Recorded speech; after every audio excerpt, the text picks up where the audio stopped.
नमस्कार दोस्तों, आपका स्वागत है अपनी YouTube चैनल PFP में। एक और ट्रेडिंग वीक कंप्लीट हो चुका है और मार्केट में हमें अच्छा खासा करेक्शन नज़र आता है। निफ्टी 50 18,000 के नीचे आ चुका है। इनफैक्ट 17,800 के करीब क्लोज होता हुआ नजर आता है। वीकली हाई और लो का डिफरेंस आप देख सकते हैं, 700 पॉइंट का डिफरेंस है, तो अच्छी खासी गिरावट देखने को मिली है। लोअर साइड पर ही मार्केट क्लोज हुआ है, 2.5% के नेगेटिव रिटर्न्स बनाकर दिए हैं। तो नेक्स्ट वीक मार्केट से हम क्या एक्सपेक्ट कर सकते हैं, कौन से स्टॉक्स पे फोकस कर सकते हैं, इसके बारे में आज हम चर्चा करने वाले हैं। सबसे पहले एफआईआई और डीआईआई की एक्टिविटी के बारे में बात करते हैं। आप देख पाएंगे डीआईआई ने तो कंटिन्यूअसली खरीदारी की है और एफआईआई की तरफ से भी कोई ज्यादा सेलिंग देखने को नहीं मिली है, जितना कि हम एक्सपेक्ट कर रहे होंगे कि भाई मार्केट इतना गिरा है तो एफआईआई ने तगड़ा माल बेचा रहेगा। इतनी ज्यादा सेलिंग आपको होती हुई नजर नहीं आती है, और अगर हुई भी होती तो भी डीआईआई की तरफ से अभी फिलहाल आपको ज्यादा ही बाइंग देखने को मिली है। तो ऐसा नहीं है कि कैश मार्केट से एफआईआई कंटिन्यूअसली एग्जिट कर रहे हैं, तो ये सिचुएशन ऑफकोर्स अच्छी हो जाती है।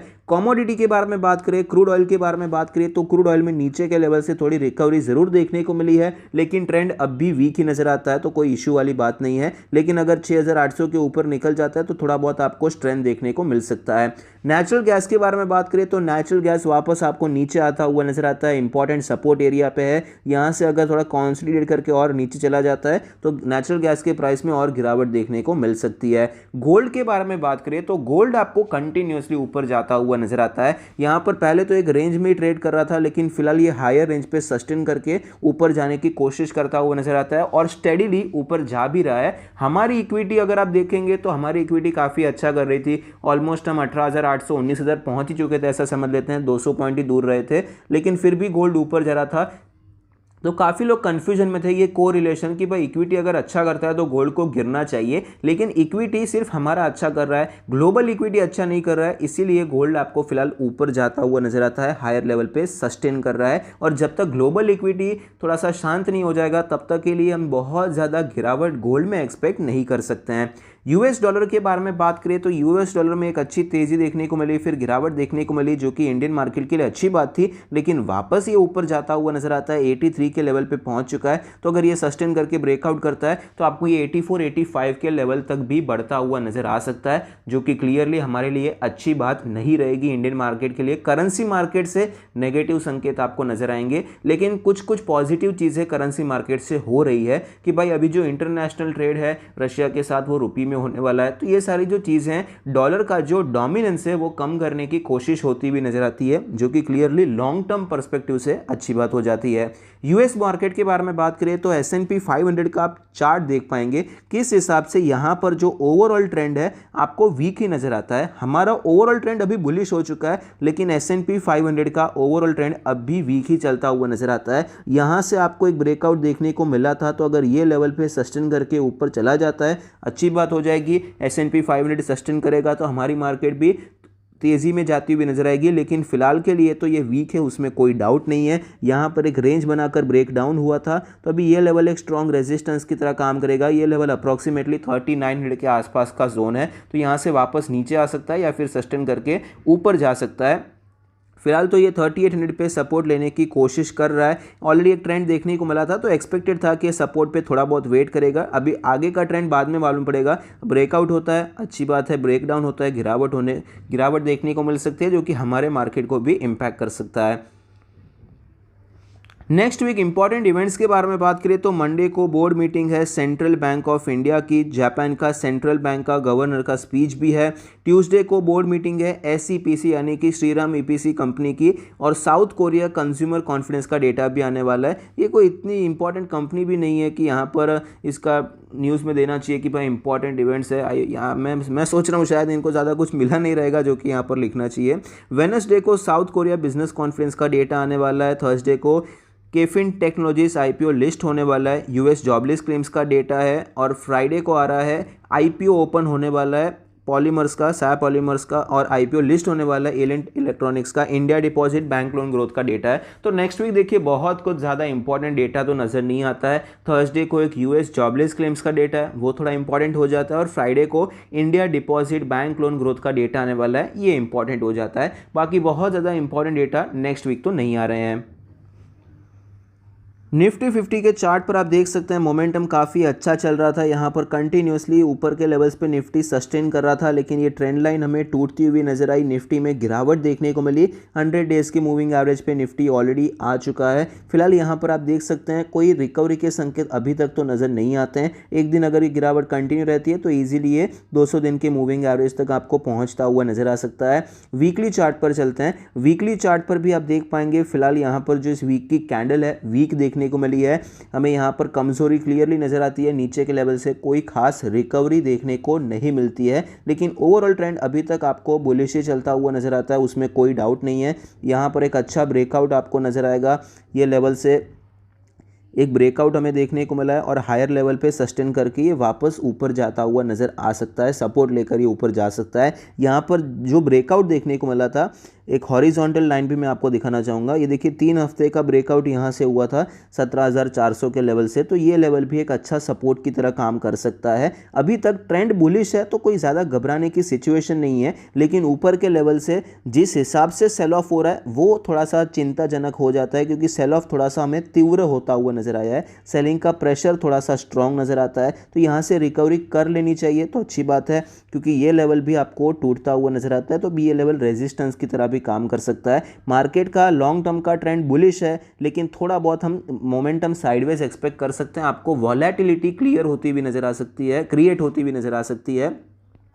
जितना क्लियर ट्रेंड यहाँ पर तेज़ी में दिख रहा था उतना क्लियर ट्रेंड देखने को नहीं मिलेगा। इनफैक्ट मैं तो ये भी कहूँगा आपको गिरावट में भी बहुत ज़्यादा क्लैरिटी नहीं मिलने वाली है। जिस हिसाब से मार्केट यहाँ पर कैसे वन साइडेड नीचे आया था, यहाँ पर वन साइडेड नीचे आता हुआ नजर आया, या फिर यहाँ पर देखिए वन साइडेड नीचे आया, उतना ज़्यादा वन साइडेड मोमेंटम भी हमें एक्सपेक्ट नहीं करना चाहिए। ये जोन में बहुत ज़्यादा वॉलेटिलिटी क्रिएट हो सकती है, क्योंकि बायर्स भी ट्राई करेंगे और सेलर्स भी ट्राई करते हुए नजर आएंगे। मिड कैप के बारे में बात करें तो निफ्टी मिड कैप 100 में काफ़ी ज़्यादा गिरावट देखने को मिल रही है। 33,000 के लेवल से एक आध 2 हफ्ते में ये 30,000 के लेवल पे आ चुका है, तो क्लियरली कुछ ज़्यादा ही गिरावट देखने को मिली है। 8-10% की गिरावट आपको 2 हफ्ते में नज़र आती है और एक स्ट्रॉन्ग बियरिश कैंडल का निर्माण होता हुआ नज़र आता है, जो कि क्लियरली अच्छी बात नहीं है। यहाँ पर ओवरऑल ट्रेंड देखने जाएंगे तो ये पॉजिटिव है। यहाँ पर पॉजिटिव देखने को मिला, गिरावट हुई जो कि एक नॉर्मल रिट्रेसमेंट है, फिर ऊपर गया, लेकिन ये जो है ये काफ़ी ज़्यादा वीक संकेत है। अब यहाँ पर अगर ये लेवल कंटिन्यू टूटता नहीं भी है तो भी यहाँ पर हायर लेवल से सेल ऑफ देखने को मिल सकता है, उसके बाद ये लेवल आपको टूटता हुआ नजर आ सकता है। तो मिड कैप में तो वीकनेस नजर आती है, उसमें कोई डाउट नहीं है।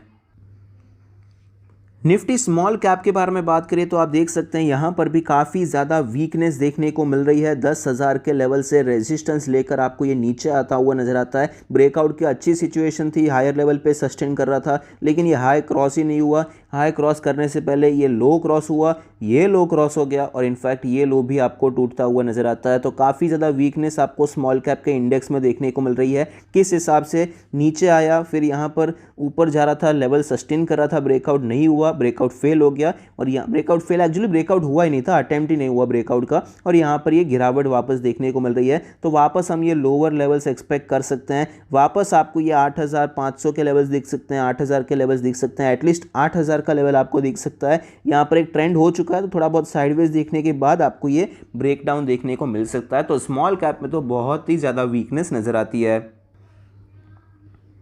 कौन से वो स्टॉक्स है जहां पर हम खरीदारी करने के बारे में सोच सकते हैं? तो सबसे पहला स्टॉक जहां पर एक अच्छी अपॉर्चुनिटी आपको मिल सकती है वो है state bank of India. State bank of India में आप देख सकते हैं बड़ा कंसोलिडेशन चला था 10-12 साल का, फिर ये ब्रेकआउट हुआ, फिर उसके बाद यहां पर फिर से आपको एक कंसोलिडेशन देखने को मिला, एक ब्रेकआउट देखने को मिला, कंटिन्यूसली ऊपर जा रहा था। अभी ये लेवल्स एक सपोर्ट की तरह काम करेंगे। वीकली चार्ट पे थोड़ा सा क्लियरली नजर आएगा। वीकली चार्ट पे आप देख पाएंगे 550 का लेवल एक अच्छा सपोर्ट बन सकता है। 600 का लेवल तो अभी रेजिस्टेंस बन चुका है, उसमें कोई डाउट नहीं है, लेकिन ये सारे लेवल्स हैं जहां पर हम खरीदारी अटेम्प्ट करने के बारे में सोच सकते हैं। 550 के बाद ऑफकोर्स जब तक ये टेक्निकली देखा जाए तो जब तक ये जोन के ऊपर ट्रेड कर रहा है तब तक कोई प्रॉब्लम नहीं है। ये जोन एक ओवरऑल सपोर्ट जोन ही है, अगर इसके नीचे आ जाता है तो ये स्टॉक टेक्निकली काफ़ी वीक हो जाएगा, तब तक के लिए बाय ऑन डिप्स यहाँ पर हम कर सकते हैं। दूसरा स्टॉक है HDFC बैंक। HDFC बैंक में आप देख सकते हैं सरप्राइजिंगली स्ट्रेंथ देखने को मिल रही है। अभी पिछले 1-2 साल में ये हो रहा था कि मार्केट नीचे जाता था या बैंकिंग सेक्टर वीक होता था, तो उसको वीक करने के पीछे HDFC बैंक का हाथ होता था। लेकिन फिलहाल मार्केट में अच्छी खासी गिरावट हो रही है, लेकिन HDFC बैंक आपको मजबूत नजर आता है। एक ग्रीन कैंडल आपको बनती हुई नजर आती है, मतलब गैप डाउन ओपन हुआ लेकिन रिकवरी देखने को मिली। सपोर्ट के आसपास ये ट्रेड कर रहा है, तो यहाँ पर अगर आपको कुछ प्राइस एक्शन देखने को मिलता है, मतलब ये ऊपर गया, थोड़ा कंफर्मेशन मिलना चाहिए क्योंकि सेंटिमेंट मार्केट का वीक है। अगर इस प्रकार से कुछ होता है तो यहाँ पर आप खरीदारी करने के बारे में सोच सकते हैं। स्टॉक में ये सारे लेवल्स तक आपको एक स्विंग ट्रेड मिल सकता है। लॉन्ग टर्म के लिए बात करें तो फिलहाल वीकली चार्ट तो थोड़ा सा वीक होता हुआ नजर आया है। अगर ये रेंज टूट जाती है तो ये सारे लेवल्स वापस मिल सकते हैं, जो कि 1500 के करीब के लेवल रहेंगे। तो ये सारे लेवल्स पे आप लॉन्ग टर्म के लिए एक्यूमुलेशन करने के बारे में सोच सकते हैं, क्योंकि एक ट्रेंड लाइन का सपोर्ट भी यहाँ पर मिल रहा है और ये एक हॉरिजॉन्टल सपोर्ट भी है। तो ये एक अच्छा लेवल रहेगा जहां पर आप खरीदारी कर सकते हैं।